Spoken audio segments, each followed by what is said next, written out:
It's an international edition of Phone Booth Fighting with myself, Richard Hunter, and Frank Mir on the FaceTime from Colombia. Frank, what kind of illicit drug deal have you gotten yourself involved in?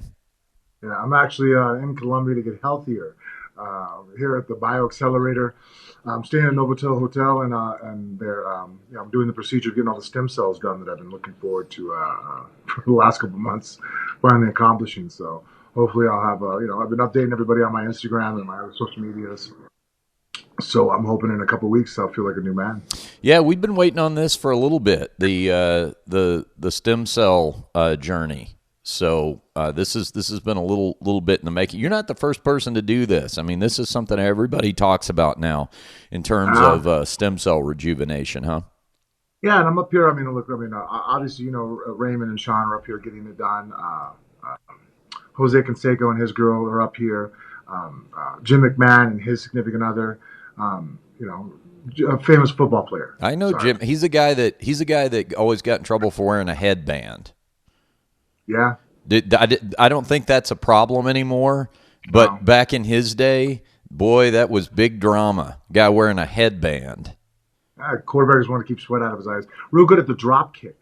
Kind of unique. I figure maybe you might know who he is because one of the few guys who could actually accomplish that. Yeah. Certain mover in football to score points that really no one. In fact, if you were to do it on a football field today, I don't even know if the referees would lift up their hands. They wouldn't know what happened. Yeah. So Jim. It's funny because I was looking at that Instagram picture the other night, thinking, "Boy, this is a random collection of characters here."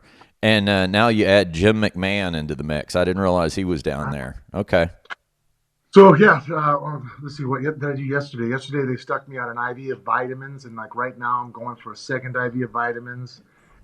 They do a lot of stuff to prepare your body for the best situation. Mm-hmm. I'm going into a hyperbaric chamber, so I guess a little oxygen, and then they want to re-see my MRIs because they think I'm worse than what I'm explaining. So. Oh yeah. So I'm actually going to do a battery of MRIs right now this afternoon and then tomorrow is my actual official injection day. They're going to do my shoulders, my knees, my hand that I keep breaking, and my left ankle. Now, what if you undergo all these procedures and then you find out that this wasn't really about stem cell rejuvenation? It was a secret government plan to turn you into a superhero. I wouldn't complain. You probably prefer it. I would. It'd be an interesting story, especially in my world.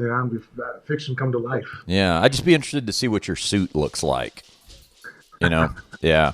Well, Mrs. Mir wouldn't let it be too tight. All right, so you know what? We're gonna and this is just a teaser. My wife's not here with me. Did you not? Originally, she was planning on coming with me.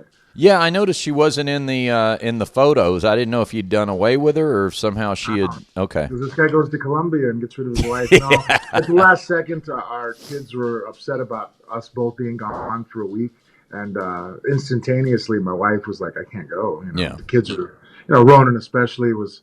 He was acting like he wasn't upset. What's wrong? Nothing. But we could tell he was upset. So about 2 hours before the flight, in fact, it was funny. Sean and Raymond are like, "Where's Jen?" Even Morgan and Jose when we got here. I figured I'd explain to them in person. Be like, Mm-hmm. No, the children come first. My kids trumped me. Go figure. What kind of mom is that? Yeah, but she's not just any mom too. Like she's like super mom. So of course that. The maternal instincts kick in. That's good. Well, and I was going to say this. Now, I'll save this for another podcast because we're going to be a little short on time today. But just so you know what I'm thinking moving ahead. Since we had our conversation about where you broke down the whole Marvel universe a couple episodes ago. Oh, that's right. Yeah. So, and you gave me that list of how you watch them in chronological order to understand them. I've been doing that. So I have seen. Enjoying it? Yeah, so far I've seen Captain America, Captain Marvel, the first Iron Man, and I'm halfway through the second Iron Man. Cool. So you like Iron Mans? You like them? Yes, I'll just my quick thought on this, and then we'll break them down later, maybe on the next episode or episode after that. Captain America, I really enjoyed. Captain Marvel confused me. And then Iron Man, I really enjoyed. So far, I think I like the ones where I'm not having to understand like Sector 7 and Galaxy 63 and stuff like that. Yeah, Captain Marvel was good. I didn't regret seeing it in the theater by any stretch, Yeah. but it wasn't like I walked out of there as jazzed up as I am with some of the other Marvel movies. Right. But so far, because I think you said Iron Man's your favorite, right? No, actually, Doctor Strange is Oh, probably one of my that's favorite right, Doctor characters, Strange. and actually Iron Man too. Just I don't know, just the Yeah, human qualities they bring. yeah, right. I couldn't. Yeah. Yeah, no, I get that. That's when you say human quality. Like I see that about Tony Stark. So now I'm interested. So yeah, so we'll give me another couple of weeks, and I don't know if I'll have seen them all, but I'll see another few enough that we can have like a first installment of conversation, because I am making a long list of questions that I have Oh, about cool. the movie. So we'll have to get into that. Can you hear Nala in the background? Do you hear her Yeah, collar I heard rattling around? Franz. Yeah. Okay, is it distracting? Okay. Yeah, she's concerned. Well, she's concerned because the exterminator comes once a week and sprays around the perimeter of the house, and she does not like it when unauthorized personnel appear in the backyard. She's very concerned about that. So, yeah. All right. Even though he is authorized, I tried to tell her he had been pre-approved, but I guess not by her.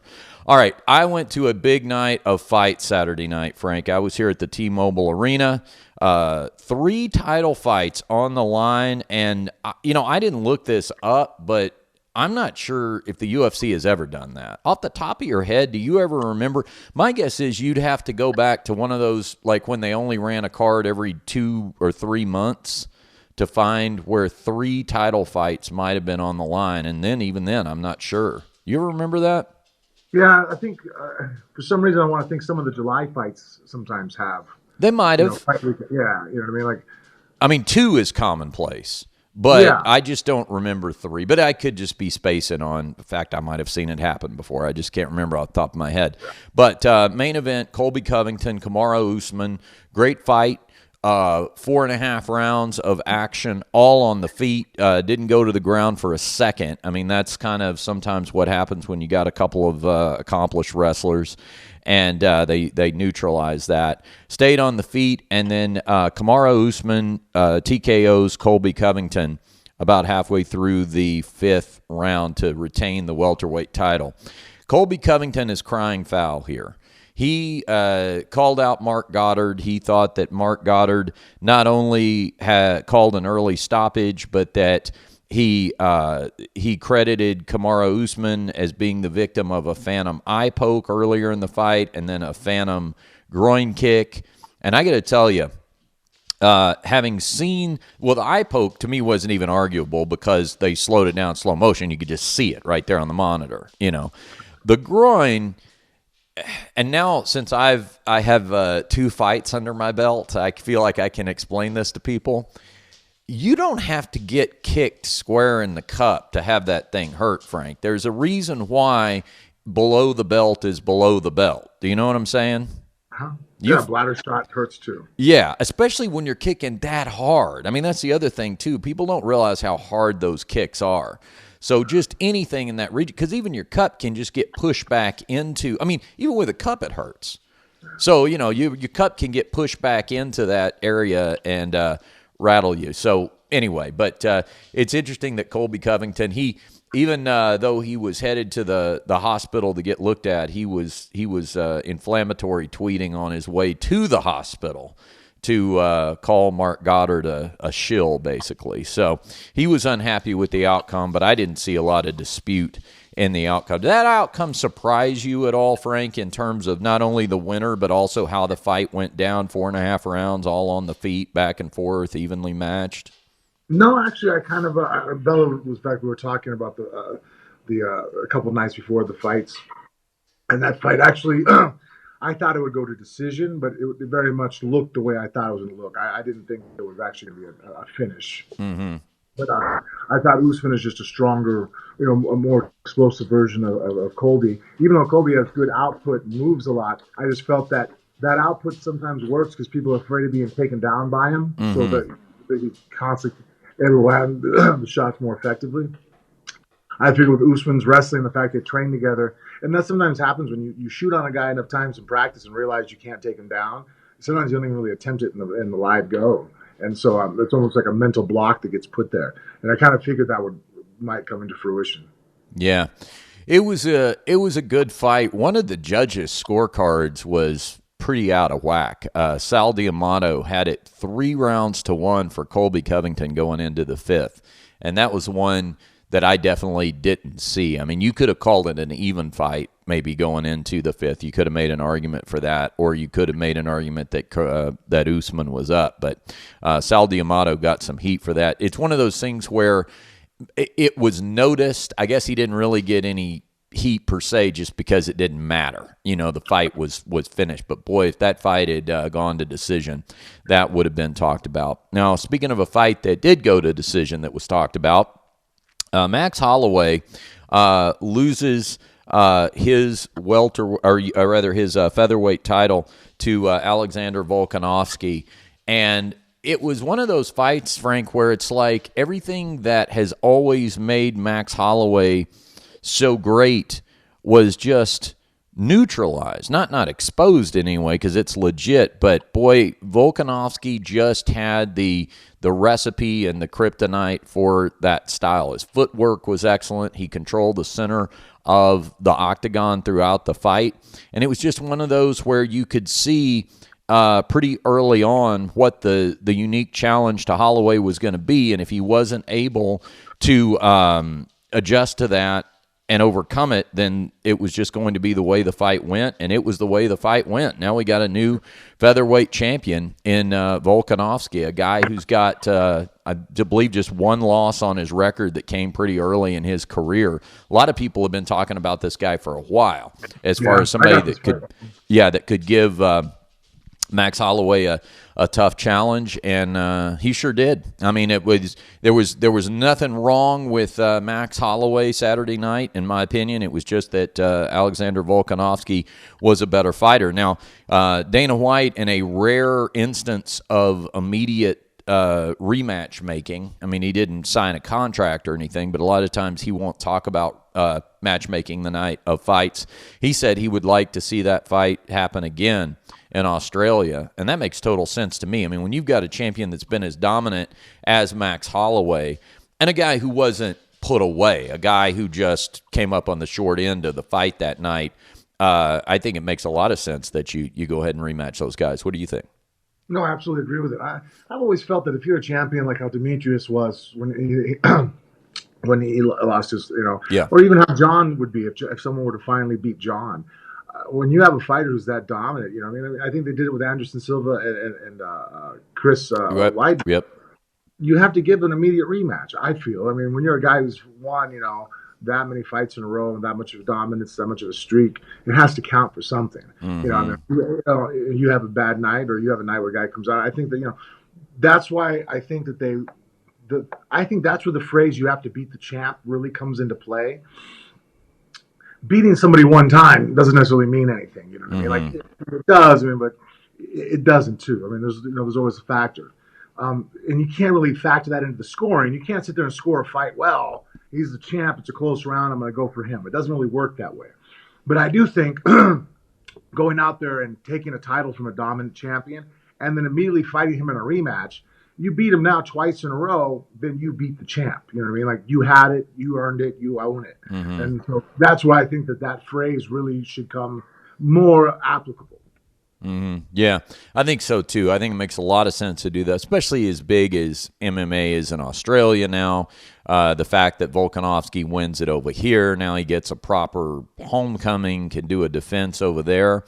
And, that I think, too, will go a long way to really establishing a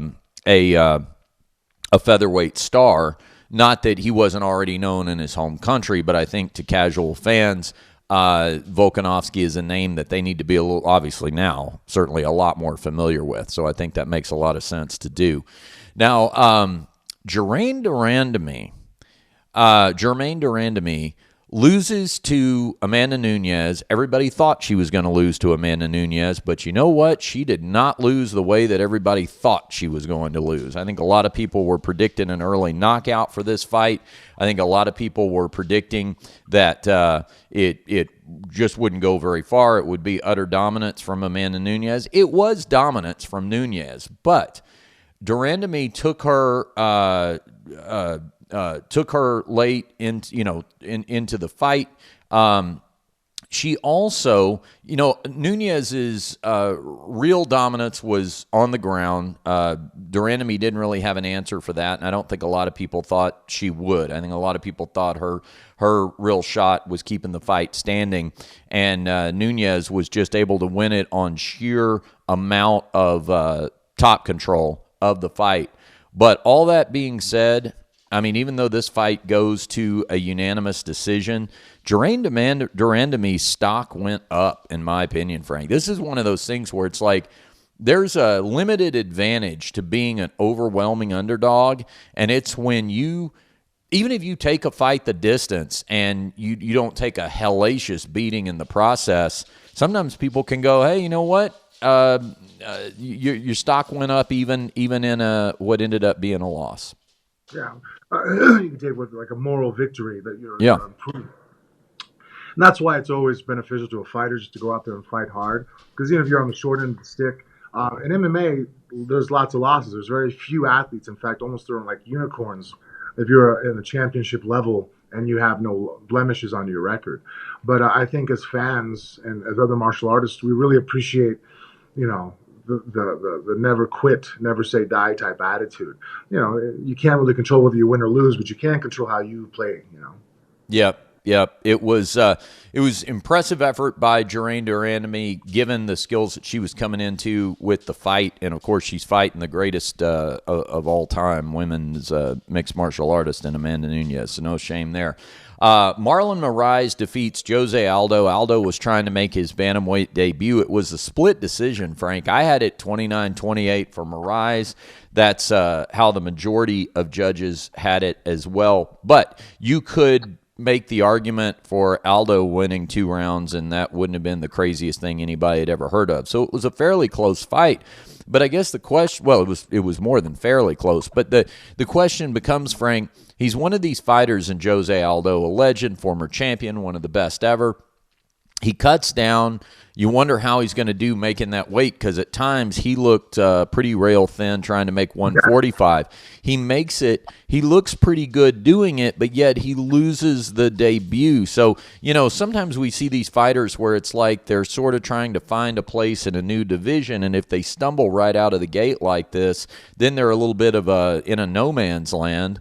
But to me, I could see Aldo continuing to fight at bantamweight if that's something he wanted to try to do, because Moraes is a top featherweight, is a top bantamweight fighter, and he looked competitive against him. What do you think? Yeah, I agree.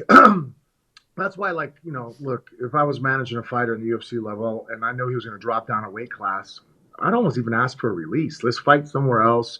Because that first time you're fighting in a weight class that you're not used to, that extra weight cutting, it's a factor that we haven't dealt with before. And so the fact that Jose was able to fight Moraes, who's, just fought for the title, top level guy, and did well, I think is a good sign. I think that it means that, he'll be that much better the next time. This was the hardest fight he was going to have at this weight class because it was the first fight at the weight class.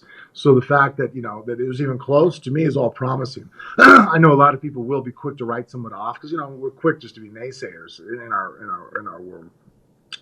But I think that, I kind of agree with the statements of Dana. Like, even Aldo going for a title, I'd probably give him another fight, just to still get comfortable at that weight class. But I thought the fact that, I didn't think he had performed very well. Honestly, I thought he was going to fall flat on his face. After I saw the pictures that he posted on social media and the one that he took down, I thought, there's just no way this guy's going to be too sucked up. He's going to be a shell of his former self.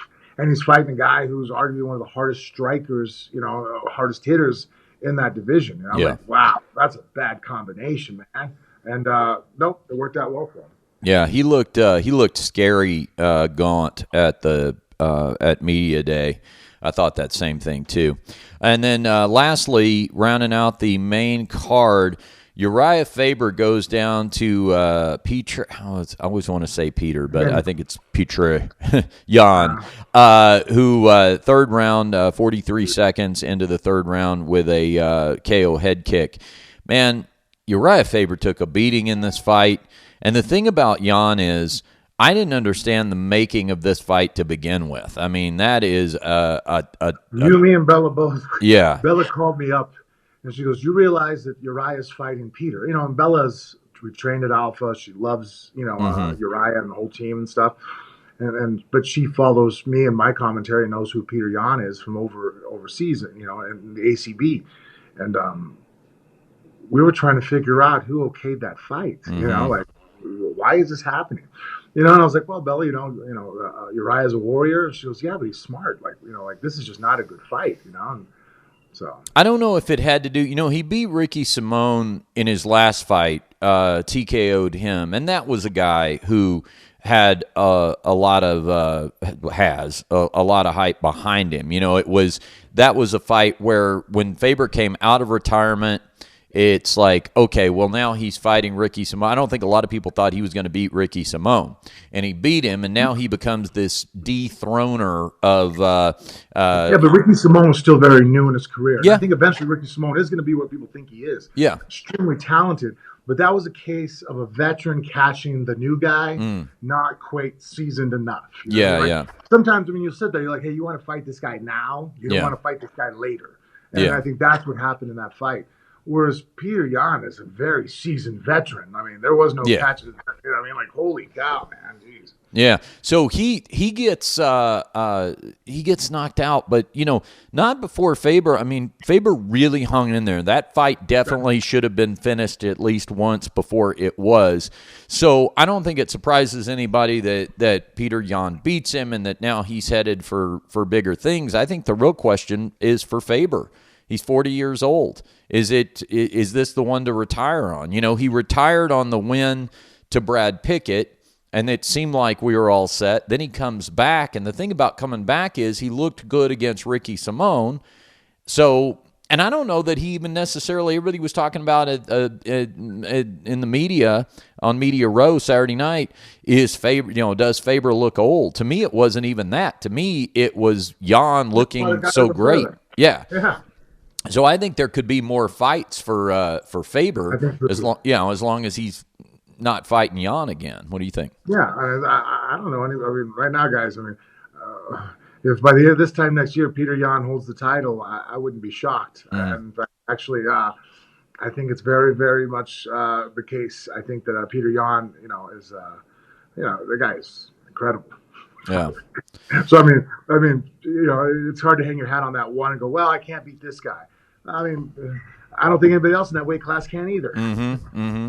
Great night of fights, and I was happy to be there to see them. So, all right, Frank, we're going to wrap this one up because you have to go do some stem cells or something. So we'll let you get back to your experimentation. Yeah, we'll get you back to your superhero treatment, and we'll wish you the best. When you come back on the weekend, right? Yeah, I'll be back Saturday, dude. All right, very good. All right, this has been an abbreviated episode, but a content-rich episode, breaking down fights of Phone Booth Fighting. Hope you enjoyed it. Frank, real quick, tell them about that Amazon banner because it's Christmas time. This is a great time to support Phone Booth Fighting through the Amazon banner at phoneboothfighting.com. Hey, do your Christmas shopping on phoneboothfighting.com. You click on the Amazon banner.